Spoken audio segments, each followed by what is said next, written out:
What if I told you that a single number could unlock an entire country's biggest vulnerability? A number that ties together rice paddies, cutting-edge technology, and even military strategy. Well, for Japan, that number exists. And it all starts right here.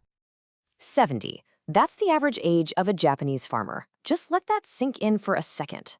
We're talking about the average. That means for every 60-year-old out there, there's an 80-year-old to balance them out. And there's almost nobody coming up behind them to take their place. So, this isn't just some interesting piece of trivia. It's a countdown clock. A countdown on an entire profession, and maybe even on Japan's ability to feed itself. And the speed of this change is just staggering. Back in the year 2000, Japan had about 2.5 million farmers. Today, less than half that. At the rate we're going, by 2039, which is not that far away, the country will essentially have no farmers left. And just to show you this isn't normal, take a look at other developed countries. The average American farmer is about 58. In Australia, it's 63. Japan is way, way out there on its own. And the reason why is probably not what you're thinking. Now, your first thought might be, okay, fewer farmers. That just sounds like progress, right? More tech, fewer people needed on the farm. But this is where the whole story takes a really sharp, unexpected turn. I mean, seriously, isn't this the goal? For the last 200 years, the whole story of agriculture has been about getting more efficient. Back in 1880, half of all Americans were farmers. Today, it's like 1%. And we see that as a good thing, right? And yeah, that's usually exactly how it works. Countries get richer, they develop amazing technology. Tractors, advanced fertilizers, you name it. And suddenly, you can produce way more food with way fewer people. But for some reason, Japan just didn't follow that script. And here's the big twist. Japan is famous for being hyper-efficient, right? Think Toyota, think Sony. But its farming sector, it's the complete opposite. This isn't a story of cool robots replacing humans. It's actually a story of shocking inefficiency. So this really gets to the heart of it. In the US, a 58-year-old farmer is probably running a huge, highly mechanized business. But in Japan, that 70-year-old farmer represents a system that's more like a weekend hobby than a modern industry.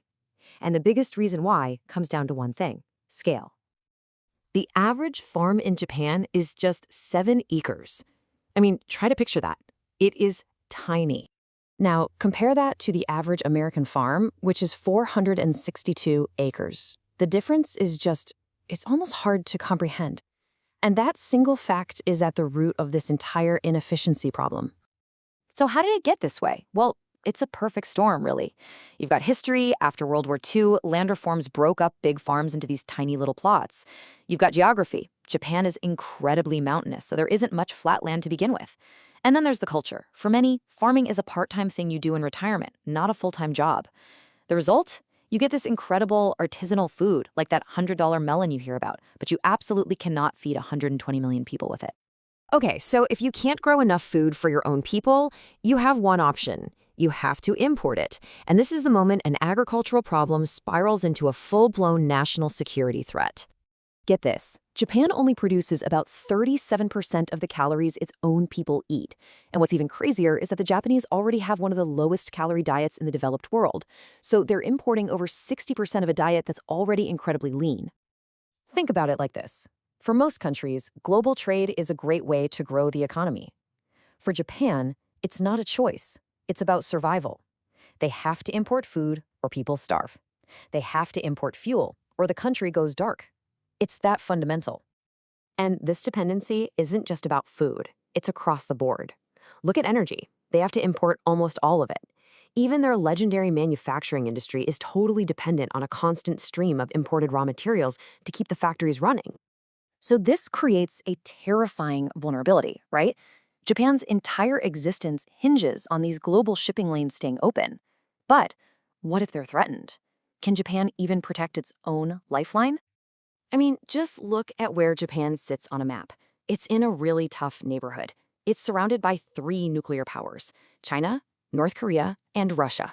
It's just 100 miles from Taiwan, maybe the most dangerous flashpoint on the planet. And that's not even mentioning the constant threat of earthquakes and tsunamis. And to make it all worse, there's this. Japan's own constitution, written back in 1946 after the war. Article 9 basically says Japan gives up the right to wage war and won't maintain a military. Now, of course, that's been reinterpreted over the years, but it still puts these massive legal and political handcuffs on what Japan can do to defend itself. Now, I know you've probably heard that Japan is increasing its defense budget, and that's true, they are. But let's put it in perspective. The increase is actually pretty modest compared to their neighbor, South Korea, and it's a tiny, tiny fraction of what a superpower like the United States spends. Japan is not and cannot prepare to defend these lifelines all by itself. And this is the absolute nightmare scenario. A conflict over Taiwan, even just a naval blockade where no shots are fired, would cut right across the shipping lanes that bring Japan pretty much all of its food and all of its energy. A Chinese presence there could be used to literally strangle Tokyo into submission. So if you can't feed yourself and you can't defend the routes that bring you food, what do you have left? There's really only one option. One very, very risky bet. When you lay it all out, it's a stark chain of dependency. It starts with inefficient farms, which means Japan has to rely on imports.